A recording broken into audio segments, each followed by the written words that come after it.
June the 5th, 1995, turned out to be a big day in the history of physics. They had finally made what Einstein had predicted 70 years before, a Bose-Einstein condensate. Our first reaction was, wait, we got to be careful here, you know. Let's think of all the different knobs we can turn, checks we can make, and so on, to see if this really is Bose-Einstein condensation. A condensate is sort of like a vampire. If the sunlight even once falls on it, it's dead. And so its realm is the realm of the dark. But we can take pictures of them because we strobe the laser light really fast, and even as the condensate's dying, it casts a shadow, and the shadow is frozen in the film. Wyman and Cornell created the first Bose-Einstein condensate in a cloud of just 3,000 atoms of rubidium, the first in the universe, as far as we know. They had reached a temperature of 170 billionth of a degree above absolute zero. Within weeks of the Boulder Group's success, Wolfgang Ketterle produced an even larger condensate from 10 million sodium atoms. At last, quantum mechanics was more than just theoretical mumbo-jumbo. It was something that could be seen with the naked eye.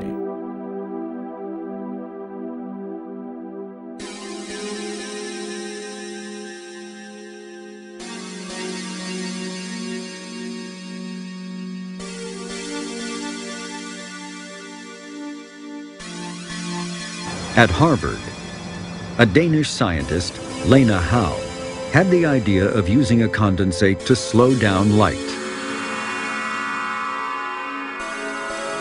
We all have this sense, you know, light is something that nothing goes faster than light in vacuum. And if somehow we could use this system to get light down to, you know, to a human level, I thought that was just absolutely fascinating.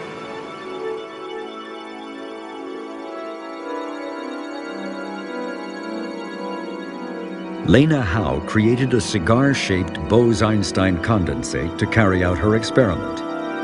She fired a light pulse into the cloud.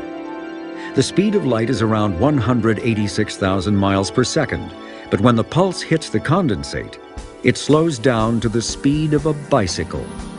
So light pulse might start out being 1 to 2 miles long in free space. It goes into our medium. And since the front edge enters first, that will slow down. The back edge is still in free space. That'll catch up, and that'll create that compression. And it'll end up being compressed from 1 to 2 miles down to 0.001 micron, or even smaller than that. You could say, well, gee, it's easy to stop light because I could just set a laser beam into a wall and I would stop it. Well, the problem is you lose the information because it's turned into heat. You can never get that information back. In our case, when we stop it, the information is not lost because that's stored in the medium. And then when we have time to revive it, the system has all the information to revive the light pulse and it can move on.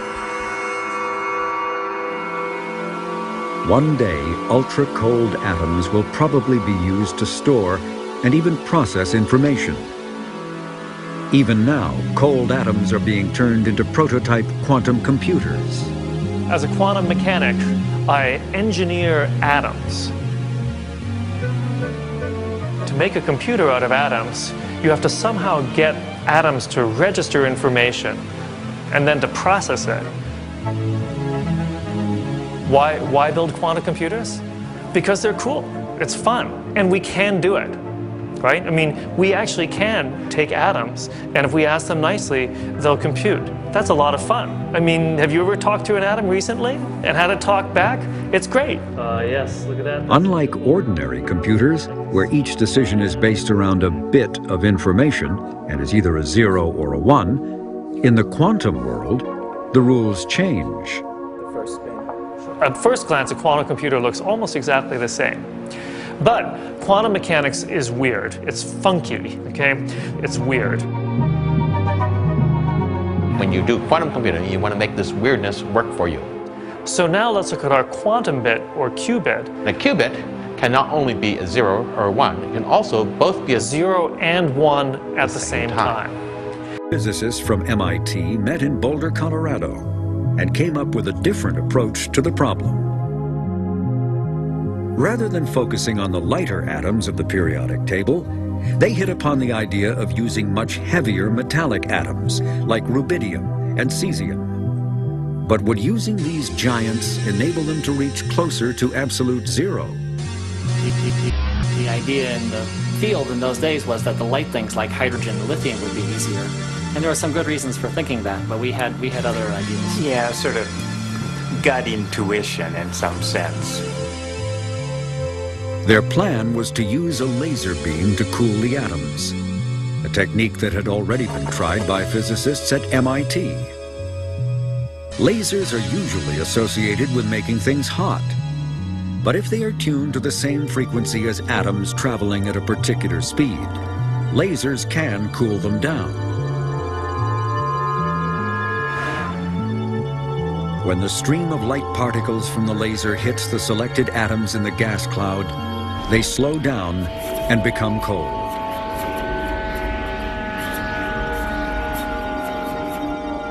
Laser cooling was a new tool that had the potential to reduce the temperature of a gas to within a few millionths of a degree of absolute zero.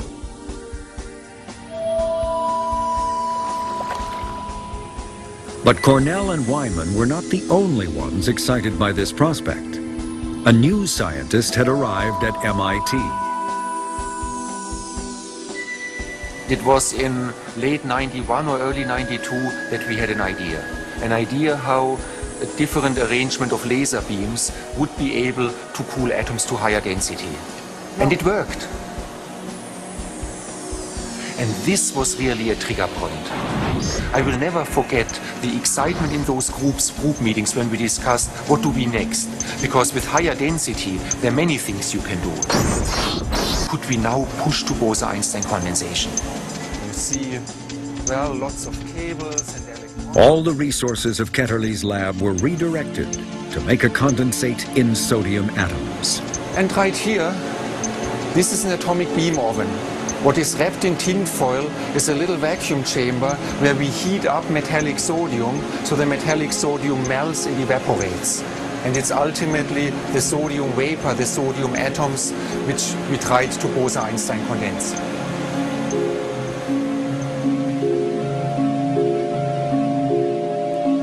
MIT, Boulder, and several other labs were chasing the same goal.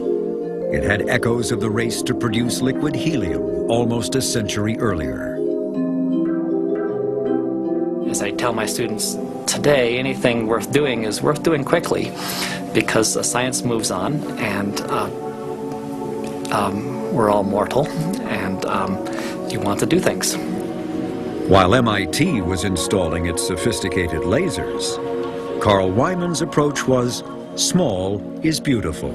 In some cases, he was ripping open old fax machines and taking out the little chip inside that made the laser and showed that you could take these lasers and put them into a home-built piece of apparatus, stabilize the laser, and use them to do spectroscopy and laser cooling. This is actually our first, what's called the vapor cell optical trap. You can see it's kind of this old cruddy thing pulled together glass where we could send laser beams in from all the different directions and have just a little bit of the atoms we wanted to cool. As well as bombarding the atoms with lasers, they also trapped them in a strong magnetic field. We would try this sort of magnetic trap, that sort of magnetic trap, this sort of imaging, that sort of imaging, that sort of cooling. All those things we could do without building a whole new chamber each time. We tried literally 4 different magnetic traps in 4 years, instead of having a 3 or 4 year construction project for each one. By being fast and flexible, the Boulder group hoped to beat their old lab at MIT. But MIT had its own plans. There was a sense of competition, but it was what I would call friendly competition. I mean, can you imagine 2 athletes? They are in the same training camps, they help each other, they even give tips to each other. But then, when it comes to the race, everybody wants to be the first. The rival groups were both using magnetic trapping and lasers to cool their atoms. But for the final push towards absolute zero, to turn these atoms of gas into the quantum state Einstein had predicted, they needed one more cooling technique: evaporative cooling. It's just like with this coffee. The steam coming off the coffee is the hottest of the coffee molecules escaping and carrying away more than their fair share of energy. In the case of the atoms, we keep the atoms in a sort of magnetic bowl, and we confine the atoms there. They zoom around inside the bowl, and then the hottest ones have enough energy to roll up the side of the bowl and fall over the edge, slop over the edge, taking away with them much more than their fair share of energy, and the atoms that remain have less and less energy, which means they move slower and slower and start to cluster near the bottom. And as that happens, we gradually lower the edges of the magnetic trap, and always, so there's just a few atoms that can escape, until finally the remaining atoms cluster near the bottom of the bowl, huddled together. They get colder and colder and denser, and eventually in this way evaporation forces the Bose-Einstein condensation to occur.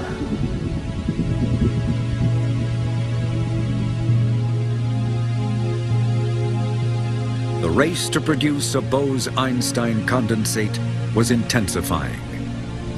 At every major meeting, Eric Cornell and I gave talks or talked to each other. We were keenly aware that we were both working towards the same goal. In June 1995, the Boulder Group was working round the clock, knowing that MIT and several other labs were also poised to produce the first condensate. An official visit from a government funding agency was the last thing they needed. We didn't want to close down the lab or clean up our lab or put up posters. We wanted to work very hard, so the senior dignitaries in the three-piece suits and so on came in to the lab, and we left the lights off, and everyone continued to work, and I made them keep their voices down and talked to them rather in a hurried way, and then sort of shuffled them out the door, and they all had a slightly puzzled look on their face, because it probably had never happened to them before in the history of being a visiting committee, that they were treated with as little pomp. And later I actually met one of the guys who said, I suspected something was up that day, because otherwise you never would have dared to do that. June the 5th, 1995, turned out to be a big day in the history of physics.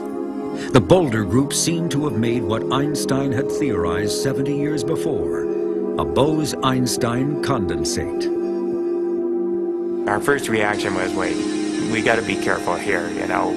Let's think of all the different knobs we can turn, checks we can make, and so on, to see if this really is Bose-Einstein condensation.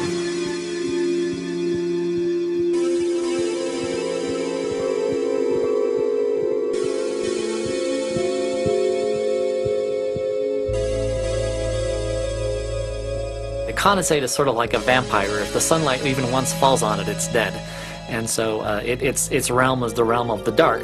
But we can take pictures of them because we strobe the laser light really fast, and even as the condensate's dying, it casts a shadow, and the shadow is frozen in the film. At a temperature of 170 billionth of a degree above absolute zero, Wyman and Cornell created a pure Bose-Einstein condensate in a gas cloud of just 3,000 atoms of rubidium, the first in the universe, as far as we know. One of the first things you need to understand about Bose-Einstein condensation is how very, very cold it is. Where we live at room temperature is far above absolute zero on this scale. Imagine that room temperature is represented by London, thousands of kilometers from here. Then on that scale, if we imagine right here where I'm standing in Boulder is absolute zero, the coldest possible temperature, then how close are we to absolute zero?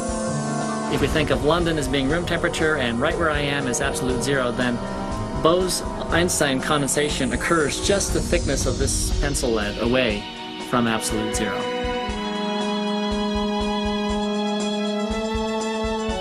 Within months of the Boulder Group's success, Wolfgang Ketterle produced an even larger condensate from 500,000 sodium atoms, slowed down to a virtual standstill, causing their wave functions to overlap to produce an entirely new state of matter.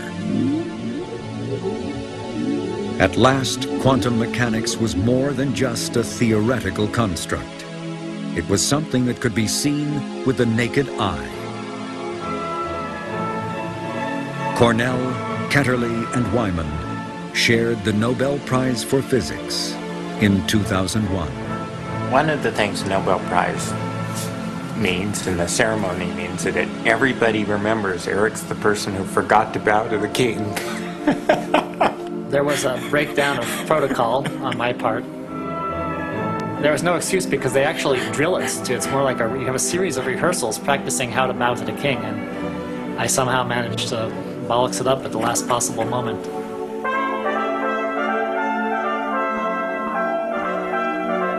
And I thought maybe, Carl, who came after me, would do this, make the same mistake, and then no one would figure it out. But no, he was perfect.